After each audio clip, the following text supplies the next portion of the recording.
A'udzubillahi minasyaitonirrajim. Bismillahirrahmanirrahim. Teman-teman, ini adalah video pembahasan saya terakhir mengenai Asy-Syu'ara surah pemusik, karena rasanya sudah banyak saya memberikan tanggapan ya. Tinggal kalian saja yang berpikir bagaimana untuk memilah dan memilih yang benar dan yang salah. Di sini saya sekali lagi saya tidak meributkan hukum musiknya. Meskipun saya meninggalkan musik-musikan, saya meninggalkan mendengarkan lagu-laguan, tetapi tetap yang perlu digarisbawahi, saya tidak meributkan hukum musiknya. Mau menghalalkan, mau mengharamkan, mubah, makruh atau bagaimanapun terserah. Semua akan bertanggung jawab di hadapan Allah Subhanahu wa taala. Apabila itu sudah sesuai dengan pola pikir masing-masing. Karena kan ini kembali lagi kepada pemikiran individu ya, kita itu lebih cenderung kepada yang mana, mau bersikap atau berhukum dengan fatwa yang mana. Kita masing-masing punya kecenderungan, dan kecenderungan itu kalau bagi saya pribadi harus bersikap objektif. Apabila memang salah ya salah,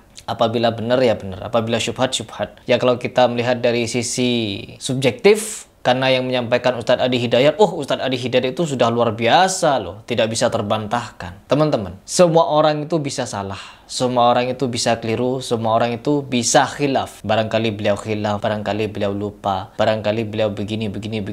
Intinya di sini kita saling mengingatkan agar kita itu sama-sama terhindar dari perkara syubhat. Karena ada hadis Nabi SAW, barang siapa yang menjaga dirinya dari perkara yang syubhat samar-samar, maka dia telah menjaga agamanya. Perkara musik ini kan syubhatnya sangat kuat ya teman-teman. Apabila kita menghalalkan, maka kita akan melihat dan menjumpai fenomena-fenomena yang seperti ini. Allah alimun khabir.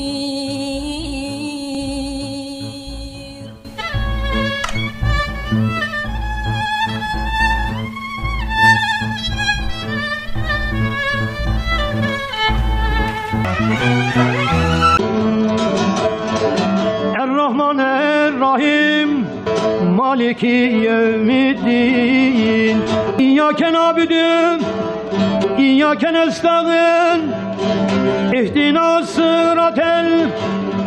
Apa ini? Hidup bagaimana nih?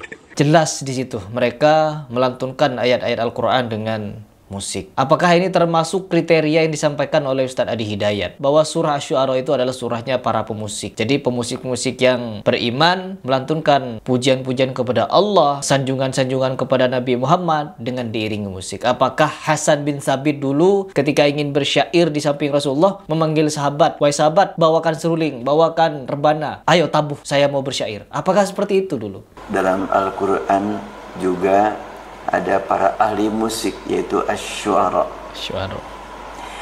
Ungkapan tersebut mendapatkan reaksi yang cukup pedas dari pihak-pihak tertentu yang tidak setuju menghubungkan kata musik dengan Al-Quran.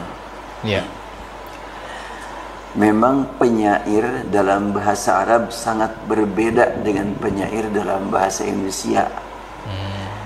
Syair dalam bahasa Indonesia tidak selalu berhubungan dengan musik. Ya. Tapi syair dalam bahasa Arab selalu berhubungan dengan musik.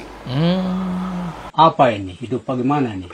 Tidak teman-teman. Kalau Ustadz Adi Hidayat menyatakan semua yang bernada itu musik, tidak semua yang bernada musik, dan tidak semua yang tidak bernada bisa tidak menjadi musik. Jadi musik meskipun tidak bernada. Dan di sini banyak sekali orang-orang atau kawan-kawan saya yang taklid terhadap Ustadz Adi Hidayat. Jadi menganggap semua yang diucapkan Ustadz Adi Hidayat itu lepas dari kesalahan, khilaf dan lupa atau luput ya. Seolah-olah Ustadz Adi Hidayat itu benar terus teman-teman. Nah ini yang seharusnya kita tidak boleh seperti ini dalam beragama, memilih panutan. Ustadz Adi Hidayat memang bagus hafalannya, luar biasa hafalannya.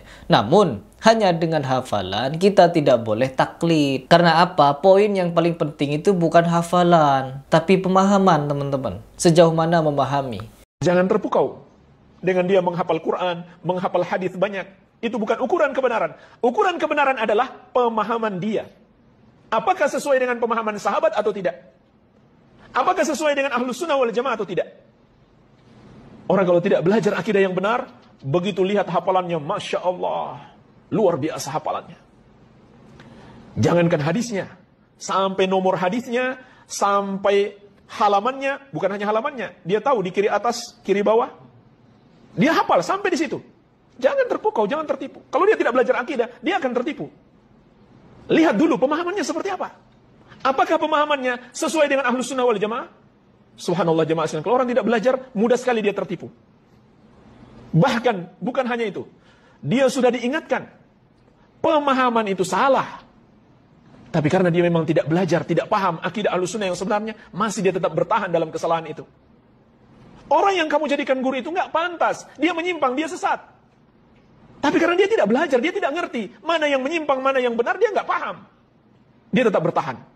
Ini tujuannya kita belajar akidah.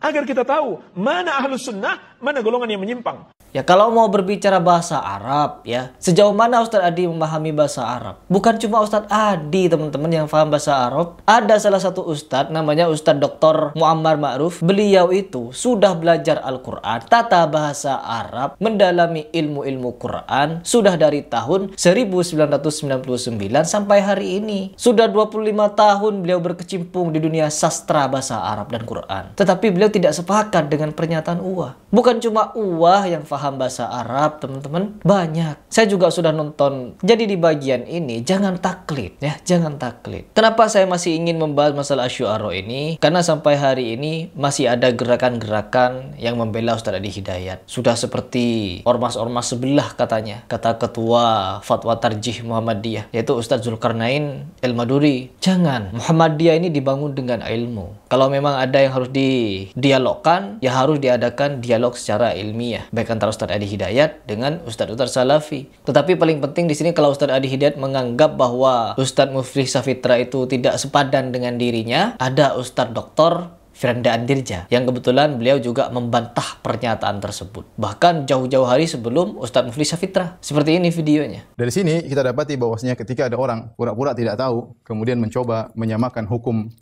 nyanyian Arab dengan alat musik, tentu dia ini wallahu alam karena apakah dia tidak ngerti, tidak baca perkataan para ulama, atau dia sudah tahu cuma dia berusaha membutakan kaum muslimin sehingga berdalil dengan bolehnya syair untuk mengharamkan musik. Ini hal yang aneh ya.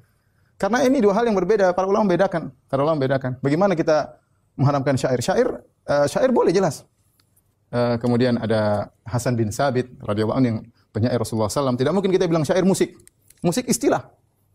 Jangan kita pakai istilah segala yang bernada namanya musik, kemudian kita mengatakan syair juga musik, berarti hukumnya sama. Para ulama bedakan, Nabi SAW bedakan. Ya, musik jelas ma'azif, ada secara bahasa Arab ada. Alat musik ya, alat musik beda. Ya, jangan bilang bahwasanya syair juga musik. Kemudian ada pemusik Rasulullah namanya Hasan bin Sabit radhiyallahu taala anhu, tentu ini adalah suatu kesalahan besar. Apakah dia tidak tahu, maka harusnya dia berusaha belajar. Atau dia sudah tahu tapi dia berusaha untuk melegalkan apa yang sudah dia yakini, apa yang dia sudah sukai, sehingga dia meninggalkan perkataan ulama, perkataan madhab, ya, kemudian dia mengatakan halal dengan menyamakan antara musik dengan syair. Wallahu a'lam bishawab.